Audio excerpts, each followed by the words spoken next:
Hello everyone, my name's Jamin. Thanks so much for visiting my channel. In this video, I have a Lenovo IdeaCentre 310S-08IAP. I'm going to show you how to get inside, access your fan, heatsink, CPU area.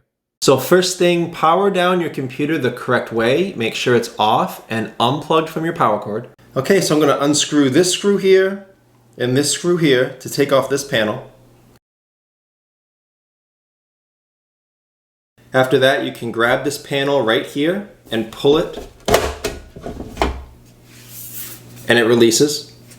To get the front panel off, there's these 3 black clips.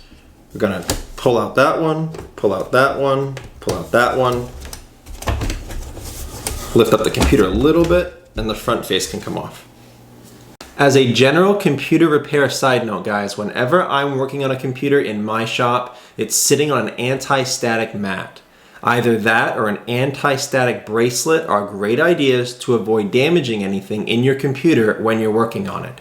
If you would like any help with tools or supplies for your project, as well as any replacement or upgrade parts for this specific model computer, there will be a link above, also below in the description, and it will be a list of all those tools and supplies and replacement parts for this computer. To get this component up, to access the internal components, we're going to push on this blue tab. There's an arrow on the tab, also an arrow here on the metal. You're going to push that in, and then this pops up like that. And that releases your hard drive and gets you full access to this area. Your fan and your heatsink is right here. The fan plugs into the motherboard right there. Now keep in mind when you're trying to unplug things inside a computer, try not to pull on the wires if at all possible. Sometimes you can damage them, and sometimes when you pull them, they can come right out of the plug. So try to grab the plug itself to unplug it from the motherboard. You have these 4 screws here to take your fan off.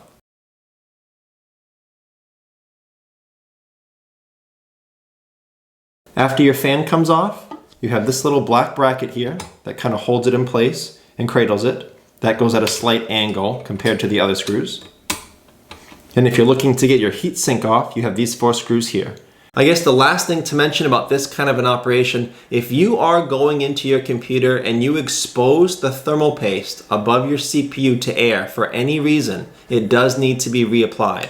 Once thermal paste has been separated and exposed to air, it's no longer as effective as it should be. When you're reapplying thermal paste, you want to clean all the old stuff off first. You don't want to put new paste on top of old paste.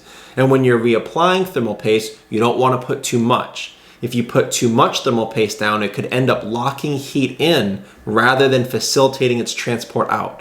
If you would like help with how to do that procedure, I will have a video link below in the description. It will show me dealing with an overheating laptop. And one of the things it'll show you is how to clean off all the old paste and reapply the proper amount of new thermal paste. And one quick note on the thermal paste, they're not all created equal. So the cheaper stuff will do a good job, but the more expensive thermal paste will generally do a better job.